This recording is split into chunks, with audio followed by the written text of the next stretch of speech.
أمطري حبا وطهرا يا سماء واملئ الأرجاء. Ya, jadi dikisahkan tentang Imam Abu Daud, salah satu penyusun kitab Sunan yang dikenal dengan Sunan Abi Daud, dan beliau termasuk dalam kelompok Kutubus Sittah.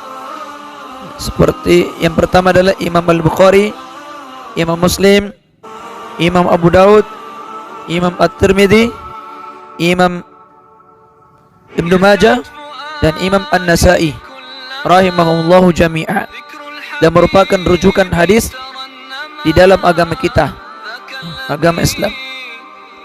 Ada kisah menarik bagi beliau ketika dia mendengar orang yang bersin di pantai sedangkan dia berada di atas kapal ketika hendak berlayar.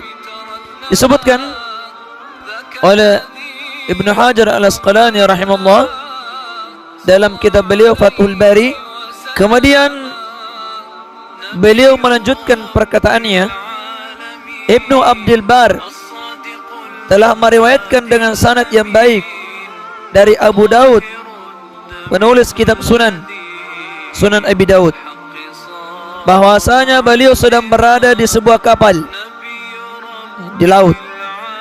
Lalu ia mendengar ada orang yang bersin di pinggir pantai dan mengucapkan Alhamdulillah, segala puji bagi Allah. Maka Abu Daud pun menyewa perahu kecil dengan membayar 1 dirham, lantas pergi hingga mendatangi orang yang bersin tersebut.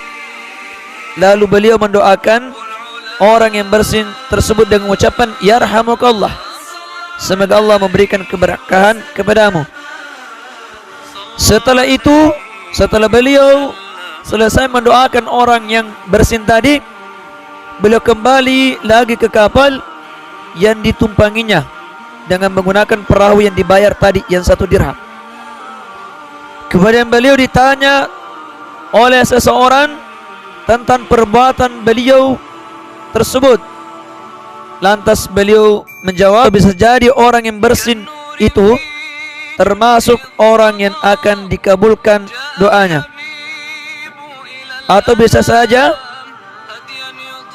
orang yang bersin tersebut termasuk orang yang dikabulkan doanya atau diijabah doanya oleh Allah Subhanahu wa taala.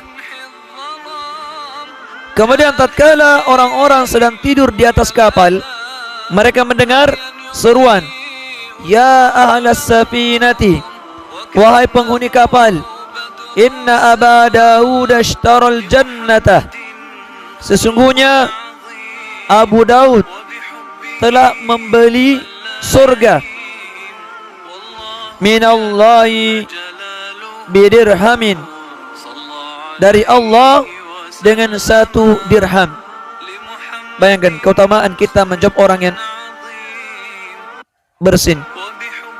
Bayangkan ketika sahabat-sahabat atau penghuni kapal itu sedang tidur, sementara dalam berlayar tiba-tiba ada seruan, wahai penghuni kapal, sungguh Abu Daud telah membeli surga dari Allah Subhanahu wa taala dengan 1 dirham, yaitu uang yang digunakan Imam Abu Daud menyewa perahu dari kapal hingga ke pantai, itu dia bayar 1 dirham, dan Allah ganjar dengan surga Allah Subhanahu wa taala.